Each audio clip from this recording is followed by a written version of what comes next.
When the so-called founding fathers of America landed on Plymouth Rock, not only did they bring with them disfranchised people, they also brought the Freemasonic elements of Europe.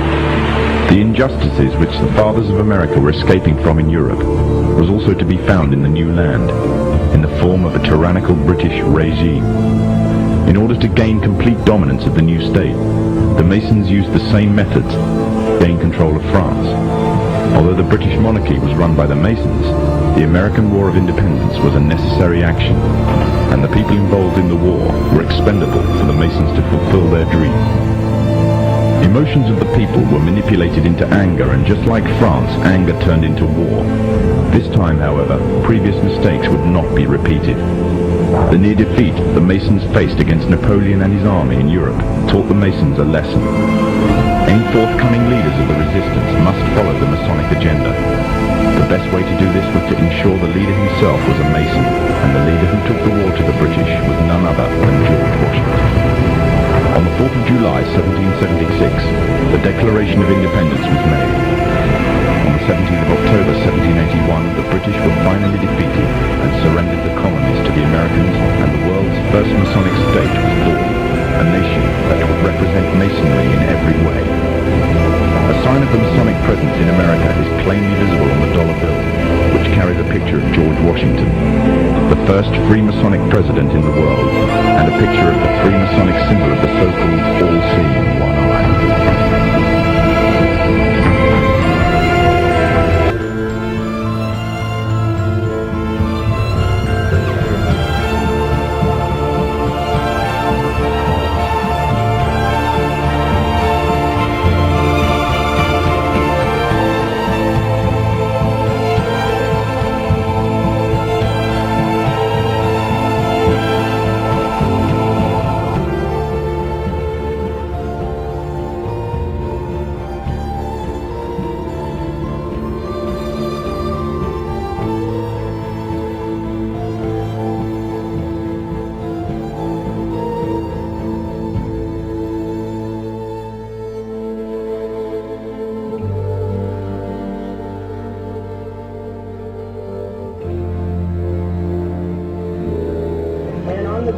$1 bill, there's a seal on this side. It's called the Great Seal of the United States.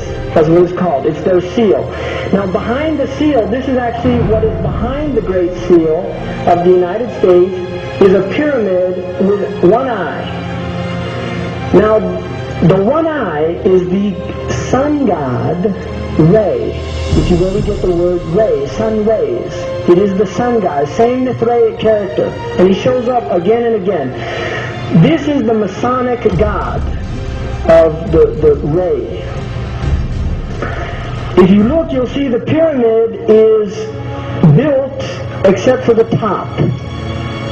It's built except for the top. The eye is suspended above the top. It hasn't come down yet. Because they believe until they finished the Masonic project, which is the what they say on the bottom, Novus Ordo Seclorum, and then Annuetta Chapters, he is pleased with our project. In other words, the God they believe in is pleased with our project. What is the project? This is the question. What is the project that this God is pleased with? The project is literally the secularization of the world. To completely strip the world from religious beliefs. This is the project, and that is why it is called Novus Ordo Seclorum, a new secular or worldly order. If you translate that into Arabic, it would be النظام العالمي الدنيوي, not الجديد. It would be الدنيوي, the new temporal order, the new order of the world.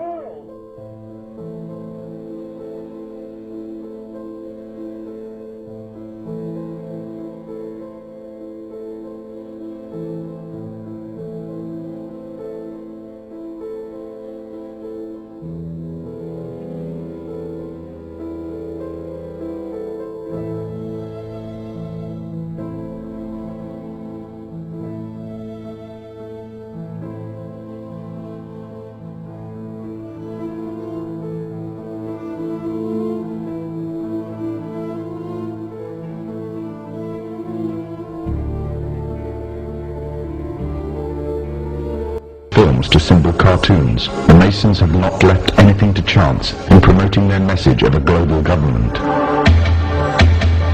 Matt Groening, the creator of one of the most popular cartoon series in television history, The Simpsons, is a self-confessed anarchist. Matt Groening himself has openly declared that he wanted to get his own political ideas across within his work. But he wanted to do this in such a way that people would find it easy to accept his ideas. And the means he chose to this was a clever little cartoon called The Simpsons. So what exactly is The Simpsons teaching us and our children?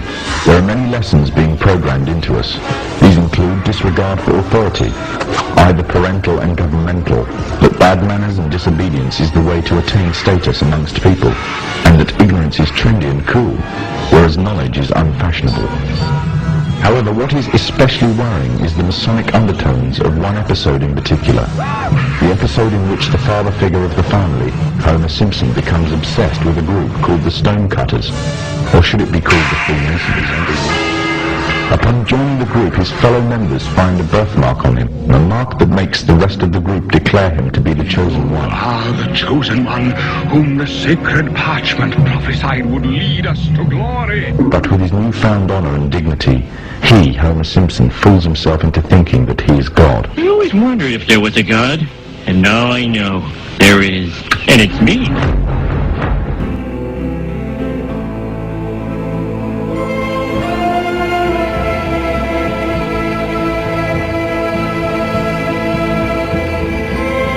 Some may dismiss it as nothing more than a children's cartoon, a bit of harmless fun. But the influence it has on audience makes it a very effective means of propaganda, indoctrinating a people without them even realizing. Its very creators admit that they are propagating their political ideas to the audience in a covert manner. Ideas spread through the domestic television can reach a far wider audience than movies and cinema. And it is through this media that a new concept is being introduced. The concept of one global leader.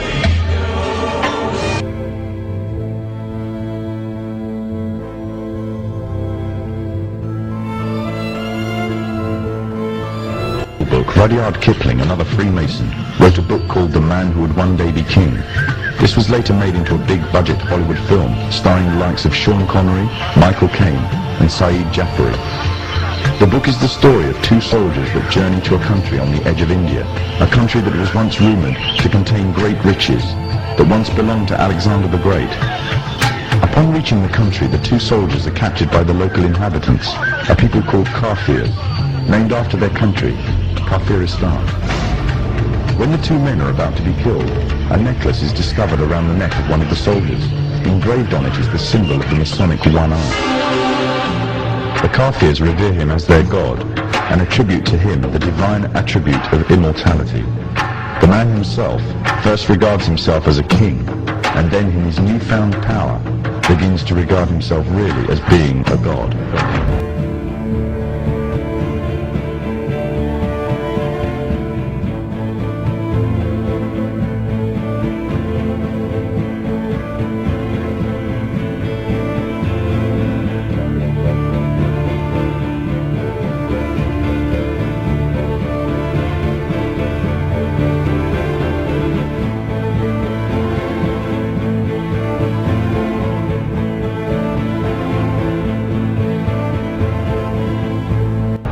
From the Muslim perspective, if not that of others, the similitudes that can be drawn from this story are very interesting. The Muslim scriptures, called Hadith, contain many prophecies of the Prophet Muhammad.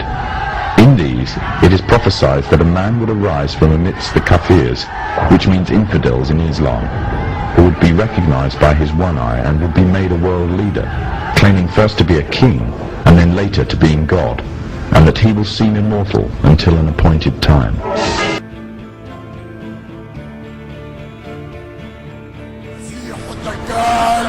مسيح الدجال.